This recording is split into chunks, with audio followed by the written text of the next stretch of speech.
कहानी की शुरुआत में हमें एक लड़की को दिखाया जाता है जो कि बाथरूम में नहा रही थी। लेकिन जब वो नहाकर बाथरूम से बाहर आती है तो बाहर कुछ लोग जो कि अपने चेहरे पे अजीब से मास्क लगाए हुए थे वो उसकी इंतजार कर रहे थे। वो लड़की उन्हें देखती है और जोर से चिल्लाती है और इसी के साथ ये सीन यहीं पर कट हो जाती है। अब आखिर ये लोग है कौन और उन्होंने उस लड़की के साथ क्या किया, चलिए जानते हैं।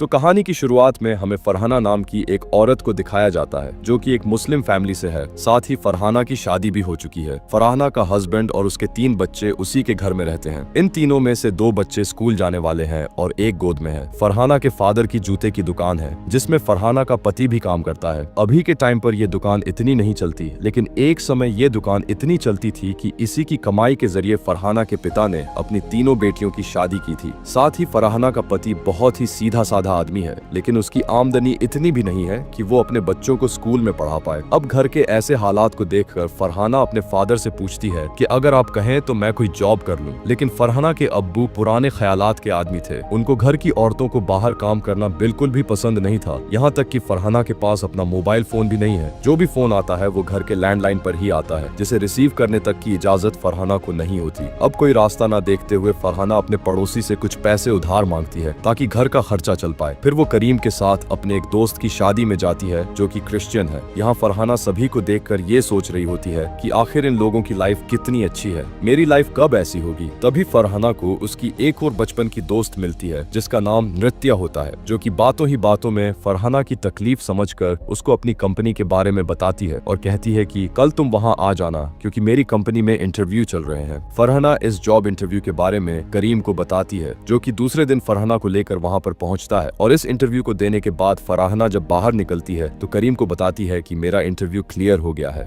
इस बात से करीम बहुत ज्यादा खुश तो नहीं होता, पर वो फरहाना को कुछ कह भी नहीं पाता। दरअसल करीम को ये पता है कि उसके पैसे ना कमाने की वजह से फरहाना को ये जॉब करनी पड़ रही है, लेकिन इसके अलावा वो कुछ कर भी नहीं सकता। इधर फरहाना अपने लिए एक पर्स खरीदती है, साथ ही वो इस जॉब के लिए काफी एक्साइटेड भी है। अब अगले सीन में जब फरहाना जॉब पर जाने के लिए तैयार होती है तो ये चीज उसके अब्बू को बिल्कुल पसंद नहीं आती। यहाँ करीम फरहाना के लिए एक चप्पल लेकर आता है जिसको वो अपने हाथों से उसे पहना भी देता है। फिर फरहाना ऑफिस चली जाती है जहां फरहाना को पता चलता है कि अभी उसको ट्रेनिंग दी जाएगी ताकि वो यहाँ पर काम करने के तरीके को समझ जाए। दरअसल यहाँ पर एक क्रेडिट कार्ड सेलिंग सेंटर है जिसके बारे में फरहाना को सब कुछ बताया और सिखाया जाता है। फिर ट्रेनिंग होने के बाद फरहाना पहली बार डरते हुए किसी कस्टमर से बात करती है। यहाँ वो बड़ी आसानी से उसको सब कुछ समझाकर अपना पहला क्रेडिट कार्ड सेल कर ही लेती है। बीते हुए दिनों के साथ फरहाना इस काम में काफी ज्यादा माहिर हो चुकी है। इस जॉब को करने की वजह से उसके अंदर एक अलग ही कॉन्फिडेंस आ गया होता है। यहाँ की सैलरी और इंसेंटिव से फरहाना का घर तो बहुत अच्छे से चलता है, लेकिन उसके ऑफिस बिल्डिंग में ऊपर के फ्लोर पर एक दूसरा डिपार्टमेंट भी मौजूद है जहाँ पर काम करने वाली लड़कियों को इस जगह से काफी ज्यादा इंसेंटिव मिलता है। साथ ही वो लड़कियां कार में ऑफिस आती है और उनके पास आईफोन भी है। अब ये देखकर फरहाना का मन भी करता है कि वो उस जगह पर काम करे। इसलिए जब उसकी दोस्त नृत्या भी उसी डिपार्टमेंट में चली जाती है तो फरहाना उसे कहती है कि यार मुझे भी काम दिलवाओ ना यहाँ पर। तो नृत्या उसे कहती है कि तुम जहाँ पर हो वो बिल्कुल सही जगह है, हमारी वाली जॉब को तुम नहीं कर पाओगे, इसलिए जहाँ हो वहाँ अच्छे से मन लगाकर काम करो। अब एक दिन अचानक फरहाना के बच्चे की तबीयत बहुत खराब हो जाती है। दरअसल उसे सांस लेने में बहुत दिक्कत होती है। उसको लेकर ये लोग तुरंत हॉस्पिटल पहुँचते हैं जहाँ डॉक्टर बताते हैं कि इस बच्चे के लंग्स में कुछ खराबी आ गई है, इसलिए उसका अर्जेंट ऑपरेशन करना होगा। अब क्योंकि ऑपरेशन करना तो बहुत ही जरूरी है तो ना चाहते हुए भी लोन लेकर उस बच्चे के ऑपरेशन का इंतजाम किया जाता है, जिससे बच्चे का ऑपरेशन तो हो जाएगा लेकिन ये लोन वापस भी करना होगा। इसलिए फरहाना नृत्या से अपनी इस प्रॉब्लम के बारे में बताकर विनती करती है कि प्लीज मुझे अपने ऑफिस में जॉब दिलवा दो। ना चाहते हुए भी नृत्या उसे अपने बॉस के पास लेके जाती है, जो नृत्या से कहते हैं कि तुम फरहाना को इस काम के बारे में सब कुछ समझा दो। बाकी एक हफ्ते के लिए हम फरहाना का परफॉर्मेंस देखेंगे, जो अगर ठीक रहा तो फरहाना को कंटिन्यू कर दिया जाएगा। अब नृत्या फरहाना से बताती है कि ये काम तुम्हारे पिछले काम से काफी अलग है। असल में ये एक ऑनलाइन कॉलिंग चैट सर्विस है जिसे लोग सिर्फ इसलिए करते हैं ताकि वो लड़कियों से अपनी मन मर्जी की बात कर सके। यहाँ एक तरह से हमें लोगों से अश्लील बातें करनी पड़ती है। जितना देर तुम किसी कस्टमर से बात करोगी उतना ज्यादा तुम्हारा पैसा बनेगा। साथ ही यहाँ के कुछ नियम भी है, जैसे कि तुम किसी कस्टमर को अपने बारे में कुछ भी नहीं बता सकती,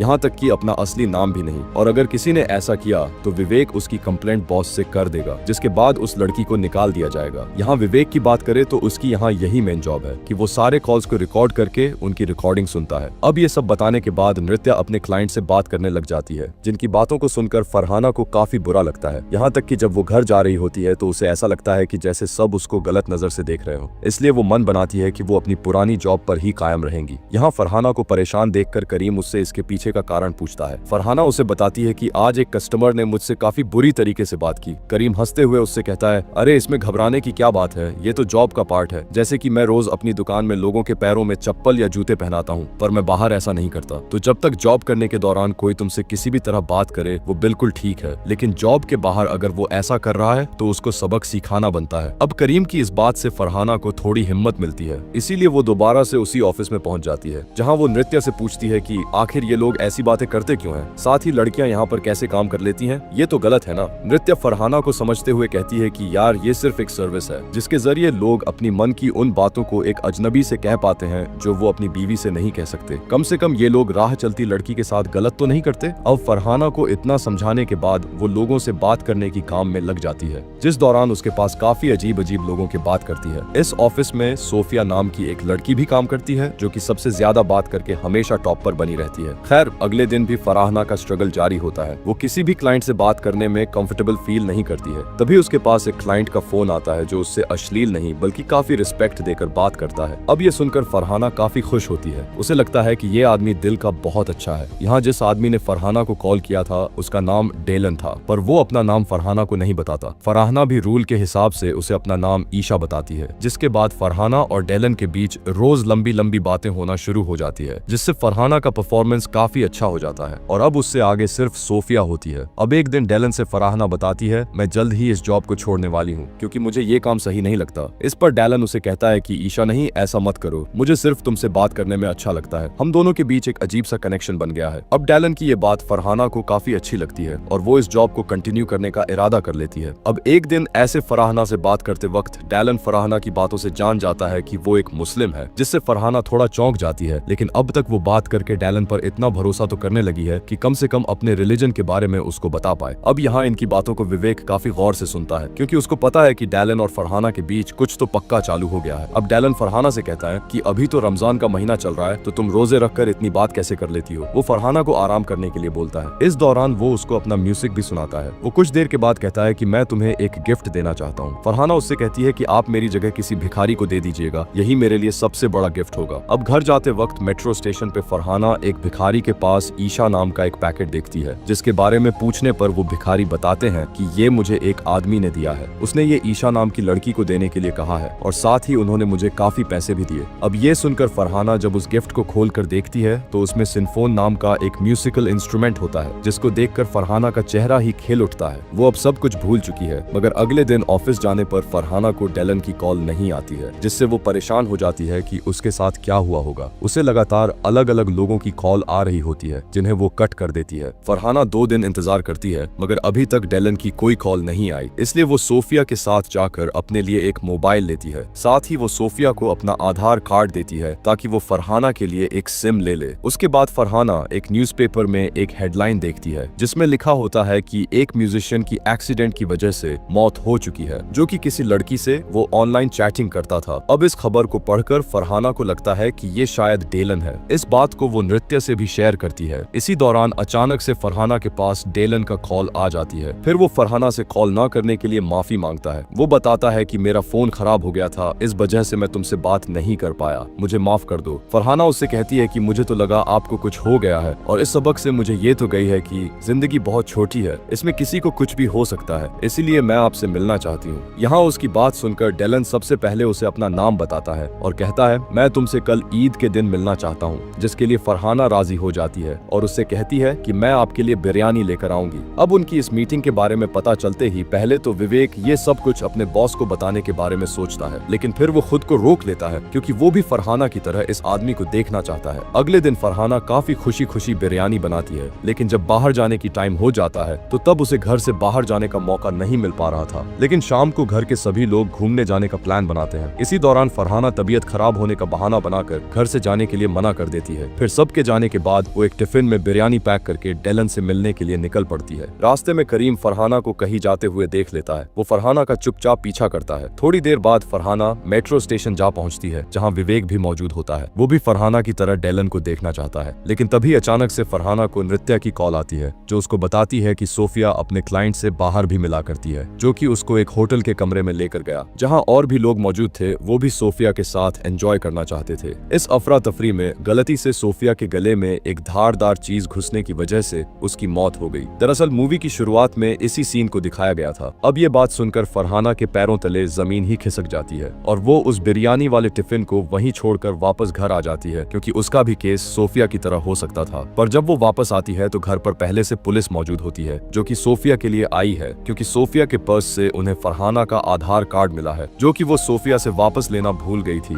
फिलहाल पुलिस वाले फरहाना से पूछताछ करके चले जाते हैं और फरहाना के फोन के बारे में पता चलने के बाद और ये सब कुछ होने की वजह से फरहाना के अब्बू उस पर काफी गुस्सा करते हैं, मगर करीम उससे एक शब्द भी नहीं कहता। बल्कि अगले दिन जब फरहाना नृत्या को कॉल करके जॉब पर आने से मना कर देती है, तो करीम उससे कहता है कि तुम अगर ऐसे अचानक जॉब पर जाना छोड़ दोगी तो लोगों को लगेगा कि जरूर तुमने कुछ किया है, इसीलिए तुम्हें वहाँ जरूर जाना चाहिए। यहाँ करीम की बात मानकर फरहाना दोबारा से ऑफिस जाती है, जहाँ सोफिया की मौत की वजह से सभी लड़कियों को यहाँ के नियम अच्छी तरह बताए जाते हैं। साथ ही उन सभी को सिक्योरिटी पर्पस के लिए पेपर स्प्रे भी दिया जाता है। इसके बाद सभी अपने काम पर लग जाते हैं। इसी दौरान डैलन की कॉल फरहाना को आती है, जिससे फरहाना बड़े ही प्रोफेशनल अंदाज में बात करने की कोशिश करती है। डैलन फरहाना से पूछता है कि कल आप मुझसे मिलने क्यों नहीं आए। फरहाना उससे रूड होकर कहती है कि हम कभी नहीं मिलेंगे और अब से मैं तुमसे इस तरह बात नहीं करूंगी। यहाँ मैं अपना काम करने के लिए आती हूँ, न कि कोई रिश्ता बनाने। फरहाना की ये सभी बातें सुनकर डैलन फोन कट कर देता है, जिसके कुछ दिनों के बाद तक उसका कोई फोन नहीं आता। फिर एक दिन डैलन के बारे में बात करते वक्त नृत्या फरहाना से कहती है कि तुम्हें उससे पहले सारी बात समझनी चाहिए थी, उससे ऐसे रूडली बिहेव नहीं करना चाहिए था। अगर अब उसका फोन आता है तो तुम पहले उसको सब कुछ अच्छे से बताना। फिर ये बात सुनकर फरहाना डैलन को सब कुछ सच बताने का मान जाती है। तभी अचानक से डैलन का फोन आता है। फरहाना कुछ कह पाती इससे पहले वो फरहाना से कहता है कि तुम्हें लगता है कि तुम मुझसे बात नहीं करोगी तो मैं तुम्हारे बारे में पता नहीं लगा पाऊंगा। बीते दिन जब मैंने तुम्हें फोन नहीं किया तो उस वक्त मैं तुम्हें फॉलो कर रहा था, तुमने मुझे मना किया है और अब तुम देखो मैं तुम्हारे साथ क्या करता हूँ। यहाँ डैलन फरहाना का असली नाम लेकर उसे पुकारता है। साथ ही वो उसके ऑफिस से लेकर घर तक का एड्रेस भी जान चुका है। वो कहता है कि मैं तब तक तुम्हें फॉलो करता रहूंगा जब तक तुम सबक सीख कर मुझसे खुद मिलने नहीं आ जाती। डैलन की ये सभी बातें सुनकर फरहाना काफी ज्यादा घबरा जाती है। वो डरते डरते अपने घर जाती है, क्योंकि उसे लग रहा होता है कि डैलन कहीं उसका पीछा ना कर रहा हो। इधर घर में पहुंचते ही वहाँ पर ईशा नाम का एक पार्सल आया होता है। इसको देखकर करीम उससे ये कहकर वापस दे देता है कि इस एड्रेस पर कोई ईशा नाम की लड़की नहीं रहती। अगले दिन ऑफिस में फरहाना को डैलन जब फिर कॉल करता है तो वो डैलन से कहती है कि तुमने अगर मुझे परेशान करना बंद नहीं किया तो मैं पुलिस में तुम्हारी कंप्लेन कर दूंगी। डैलन कहता है कि तुम शौक से कंप्लेन करो और एक चीज याद रखना, मेरे पास तुम्हारे सारे कॉल रिकॉर्डिंग मौजूद है, जो कि मैं तुम्हारे पति और परिवार वालों को दिखा दूंगी। अब ये सुनकर फरहाना को बिल्कुल भी समझ में नहीं आता है कि वो करे क्या। साथ ही वो जब घर जा रही होती है तो वो देखती है कि कोई काली शर्ट पहना हुआ आदमी उसका पीछा कर रहा है, जिसे वो चकमा देने की कोशिश करती है और यहाँ फरहाना को पता चलता है कि वो कोई और नहीं बल्कि उसका पति करीम है। घर पहुंचकर वो इस बारे में करीम से सवाल करती है कि अगर तुम्हें मुझ पर शक था तो मुझे नौकरी पे क्यों भेजा। जवाब में करीम उसे वही बिरयानी वाला टिफिन दिखाते हुए कहता है कि उस दिन भी मैंने तुम्हारा पीछा किया, जहां मुझे समझ में आ गया कि तुम्हें किसी से कोई खतरा है, इसीलिए मैं तुम्हारा पीछा इस तरह करता हूँ, इसलिए कि कोई तुम्हें नुकसान ना पहुंचा पाए। बाकी तुम मुझे कुछ बताओ या नहीं, मैं तुम्हें कुछ नहीं पूछूंगा, मगर कल से तुम्हें छोड़ने और लेने मैं ही आऊंगा। इस बात को मानकर फरहाना रोज करीम के साथ ऑफिस आने और जाने लग जाती है। इधर विवेक को पता चलता है कि डैलन फरहाना को कैसे टॉर्चर कर रहा है, इसलिए वो कुछ ऐसा सिस्टम कर देता है कि डैलन की कॉल फरहाना को छोड़कर बाकी सभी लड़कियों के पास आए। इस बात से डैलन तो पूरी तरह बौखला जाता है, इसलिए वो अगले दिन आकर देखता है कि फरहाना ऑफिस अपने पति के साथ आ रही है, इसलिए वो गुस्से में करीम का एक्सीडेंट करवा देता है। फिर वो करीम के फोन को चुराकर फरहाना को कॉल करके बताता है कि तुम्हारे पति को मैंने सजा दे दी है जो तुम्हें मिलनी चाहिए थी, बाकी तुम चिंता ना करो क्योंकि वो बच गया है और हॉस्पिटल में है। अब ये सुनते ही वो तुरंत करीम को देखने के लिए हॉस्पिटल जाती है, जहाँ हम देखते हैं कि करीम के पैर में चोट आई है, बाकी कोई सीरियस बात नहीं है। अब अगले दिन फरहाना डैलन का सामना करने के लिए मन बना ही लेती है। वो उस सेनोफोन के जरिए उस दुकान तक पहुंचती है जहां से वो खरीदा गया था। यहाँ से फरहाना को डैलन के क्रेडिट कार्ड का पता चल जाता है,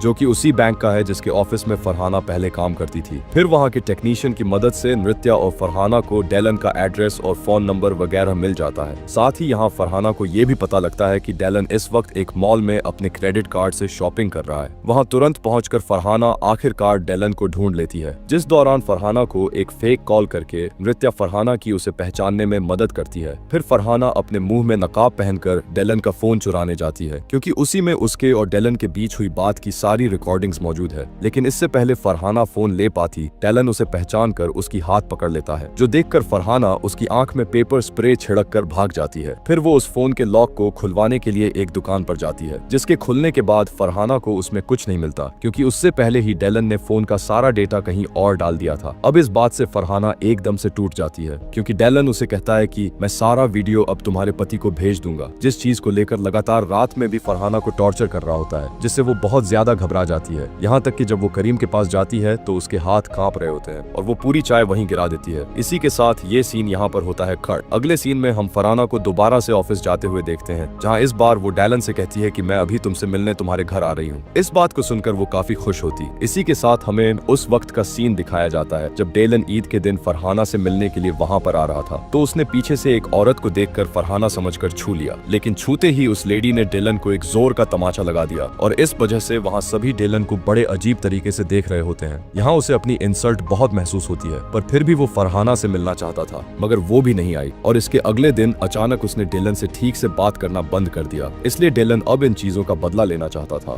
खैर, इस समय फरहाना डेलन के घर पहुंच जाती है। वो सीधा करीम को कॉल करके कहता है कि तुम्हारी बीवी मेरे पीछे हाथ धोकर पड़ी हुई है और वो इस वक्त मेरे घर पर मौजूद है। मैं लोकेशन भेज रहा हूँ, उसको यहाँ आकर लेकर जाओ। इधर वो फरहाना को देखकर कहता है कि मैं तुमको पसंद करने लगा था और मैंने हमारी पहली मुलाकात के लिए सारी चीजें सोच कर रखी हुई थी। अब इसी दौरान यहाँ पर करीम आता है, जो कि फरहाना को देखकर बिल्कुल भी हैरान नहीं होता, क्योंकि पिछली रात चाय गिराने के बाद फरहाना ने करीम को सब कुछ बता दिया था। यहाँ करीम ने भी गुस्सा नहीं किया और अपनी बीवी की परेशानी को समझा। फिर वो उसको अपनी पहचान की एक लेडी पुलिस के पास लेकर गया। वहाँ से इन्होंने प्लान बनाया कि कल फरहाना डेलन से मिलने के लिए जाएगी। फरहाना भी विवेक के जरिए सबूत के तौर पर वो रिकॉर्डिंग्स पुलिस को दे देती है। अब बाकी था कि बस पुलिस करीम के साथ आकर डेलन को अरेस्ट कर ले। यहाँ पुलिस डेलन को रंगे हाथों पकड़ लेती है, जिससे फरहाना कहती है कि तुम एक साइको हो और तुम अपने अलावा किसी और से प्यार नहीं कर सकते। यहाँ इस कहानी के जरिए ये मैसेज दिया गया है कि खासकर लड़कियों को किसी अजनबी पर ऐसे आंख मुंह कर विश्वास नहीं कर लेना चाहिए, फिर चाहे उन्हें वो कितना भी सही और अच्छा क्यों ना लगे, क्योंकि आजकल भी हमें अपने आसपास ऐसे केसेस बहुत दिख रहे हैं जिसमें लड़कियां ऑनलाइन फ्रॉड और क्राइम का शिकार हो जाती है। तो दोस्तों, कैसी लगी आपको ये कहानी? उम्मीद करूंगा कि आपको ये कहानी पसंद आई होगी। मिलते हैं एक और अनोखी कहानी के साथ।